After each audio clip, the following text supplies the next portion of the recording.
সীমান্ত হত্যার প্রতিবাদ জানাচ্ছি এবং সরকারের যে স্বরাষ্ট্র পররাষ্ট্র মন্ত্রণালয় রয়েছে আমরা তাদেরকে বলবো একটি অ্যাক্টিভ হন। আপনারা এসএসএফ যেটা আছে সেগুলো যমুনা বিভিন্ন জায়গায় উঠে অ্যাটলিস্ট সীমান্তে নিয়োগ করেন, কারণ বাংলাদেশের 18 কোটি মানুষেরই এখন এসএসএফ প্রয়োজন।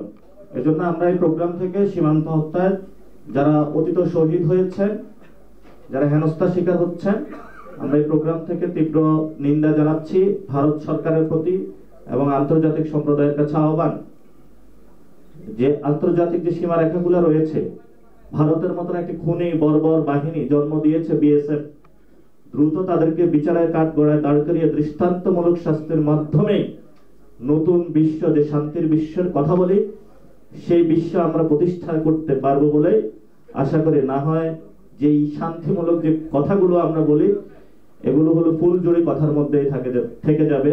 তো বাংলাদেশের পাবলিক সেক্টর এবং প্রাইভেট সেক্টর দুইটা সেক্টরেই দলীয় দাস, পরিবারতন্ত্র, ঘুষ এবং যেটাকে বলা তৈল মর্দন, এইসবই ছিল চাকরি পাওয়ার ক্ষেত্রে বড় ধরনের ক্রাইটেরিয়া। কিন্তু একটি শক্তিশালী বাংলাদেশ যদি আমরা গঠন করতে চাই, তাহলে সবচেয়ে সমাজের যারা যোগ্য, পড়াশোনা সবচেয়ে যারা ভালো করেছেন, তাদেরকে যদি আমরা চাকরি সুনিশ্চিত বিধান না করতে পারি, তাহলে এটা একটা দলীয় বাংলাদেশ পরিণত হবে, যেটা গত 53 বছরে দেখেছিলেন আপনারা। কখনো এই বাংলাদেশ শেখ,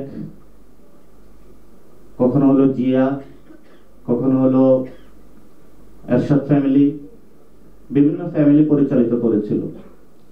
ফলে বাংলাদেশের যে স্বকীয় সত্তা, সেই স্বকীয় সত্তার জায়গায় কখনো বাংলাদেশ হয়ে উঠতে পারে নাই। আমিও যখন প্রাইভেট সেক্টরে জব করেছিলাম, আমাদের বড় একটি চাওয়ার জায়গা ছিল আমাদের চাকরি যেটা আমরা করছি, চাকরি কালকে থাকবে নাকি থাকবে না, এই চিন্তা নিয়ে প্রতিদিন রাতে ঘুমাতে যেতে হতো। কারণ চাকরির যে ফরম্যাটটা, এটা বাংলাদেশে ইনস্টিটিউশনালাইজড না। ফলত বসের ইচ্ছা মতোই পরবর্তী দিন আমার চাকরি থাকবে নাকি থাকবে না সেটা নির্ভর করত। অর্থাৎ আমি দিনে কতটুকু কাজ করি, সপ্তাহে আমি বসকে কতটুকু রিপোর্ট দিলাম, আমার কাজের মেরিট কতটুকু, সেটা কখনো বস গণ্য করতো না। তো যখন এই অনিশ্চয়তার মধ্য দিয়ে একটা মানুষ চাকরি করে, তখন তার প্রোডাক্টিভিটিটা কমে যায়। নট অনলি দ্যাট, আমাদের প্রফেশনাল যারা প্রাইভেট সেক্টরে রয়েছেন, অ্যাকাউন্টেন্ট বলি, ফাইন্যান্সিয়াল সেক্টরে যারা রয়েছেন, আইটি সেক্টরে যারা রয়েছেন, যে কোনো সেক্টরের কথাই বলি, তাদের স্বার্থ সংশ্লিষ্টতার জন্য যদি কেউ তাকে চাকরি থেকে বের করে দেয়, তার যে প্রভিডেন্ট ফান্ড থাকে সেগুলো যে সে কিভাবে আদায় করবে, নিশ্চিত করবে, সেই ধরনের কোনো বিধানও নেই, অথবা তার সেই শক্তি সামর্থ্যের জায়গাটাও থাকে না। কারণ বাংলাদেশে যারা ব্যবসা করে, অধিকাংশ ব্যবসায়িক গোষ্ঠী হলো মাফিয়া গোষ্ঠীতে পরিণত হয়েছে।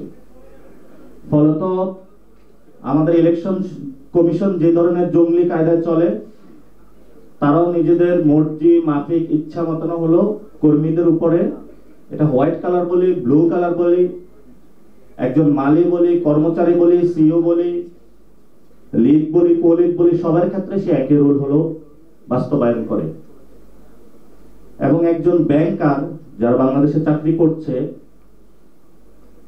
স্যালারি ভালো পায়, কিন্তু যখন সে ফ্যামিলিতে যায়, সন্তান যখন তার কাছে দৌড়ে এসে সন্ধ্যার পরে বলে, বাবা কেমন আছো, এত টায়ার্ড থাকে, এত ক্লান্ত থাকে, তার সন্তানকে সময় দেওয়ার মতন তার সময় থাকে না।